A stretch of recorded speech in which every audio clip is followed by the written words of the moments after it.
Come on guys, ഇതുപോലുള്ള സോപ്പും പെട്ടിയോ എന്തെങ്കിലുമൊക്കെ പെട്ടി ഉണ്ടെന്നുണ്ടെങ്കിൽ വേഗം എടുത്തുകൊണ്ട് പോയോ, നമുക്ക് അത് വെച്ച് അടിപൊളി ഒരു ഐറ്റം ഉണ്ടാക്കി തരാം.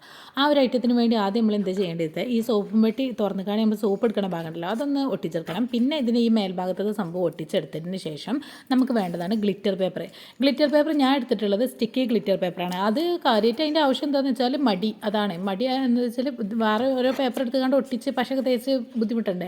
അപ്പോൾ അതിനുള്ള മടിക്കാണ് ഈ ഒരു പേപ്പർ എടുത്തിട്ടുള്ളത്. ഈ ഒരു പേപ്പർ എടുത്താലുള്ള പ്രശ്നം ഇതാ, ഈ ഒരു നീളത്തിലുള്ള ഷീറ്റ് എടുക്കുമ്പോഴാണ് അതിന് പ്രശ്നമുള്ളത്. കാരണം എന്താണെന്ന് വെച്ചാൽ ഇത് ഒട്ടിച്ചെടുക്കുമ്പോൾ ഇത് കറക്റ്റായിട്ട് നമ്മൾ എടുത്തുകാണ്ട് ഒന്നായിട്ട് സ്റ്റിക്കറാണ്ട് പറിച്ചുകാണ്ട് ഒട്ടിച്ചാൽ നിൽക്കരുത്. കാരണം എന്താ വെച്ചാൽ ഇതുവരെ എടുത്തുകാണ്ട് ഒട്ടിക്കാൻ പാടുള്ളൂ. അല്ലാന്നുണ്ടെങ്കിൽ ഇതുപോലെ അടച്ച് വെക്കുമ്പോൾ എന്താണെന്ന് അറിയാം, ഒന്നായിട്ടാണ് ഒട്ടിപ്പോകും. പിന്നെ ഈ പാത്രം തുറക്കാൻ പറ്റില്ല, നമ്മുടെ ആവശ്യം നടക്കില്ല. അപ്പോൾ അതുകൊണ്ട് തന്നെ എന്താ പറയുക, ഇതിങ്ങനെയൊക്കെ ചെയ്തെടുക്കുക ഇതിൽ കണ്ട പോലെ. ഓക്കെ, നോർമലി ഗിൽറ്റർ പേപ്പർ ആണെങ്കിൽ ഇതിൻ്റെ ഒന്നും ആവശ്യമില്ല, നമുക്ക് നമ്മളെ ആവശ്യത്തിന് എടുക്കുകയും ചെയ്യാം.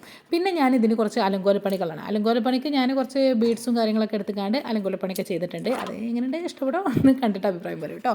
അപ്പോൾ ഇത്രക്കുള്ളൂ. വീഡിയോ ഇഷ്ടപ്പെട്ടാൽ ലൈക്ക് ചെയ്യുക, നിങ്ങളുടെ അഭിപ്രായങ്ങൾ കമൻറ്റ് ചെയ്യുക. പിന്നെ ഇഷ്ടപ്പെട്ട ചാനൽ സബ്സ്ക്രൈബ് ചെയ്യണ കാര്യം പരിഗണിക്കണേ. Okay, tata, bye by.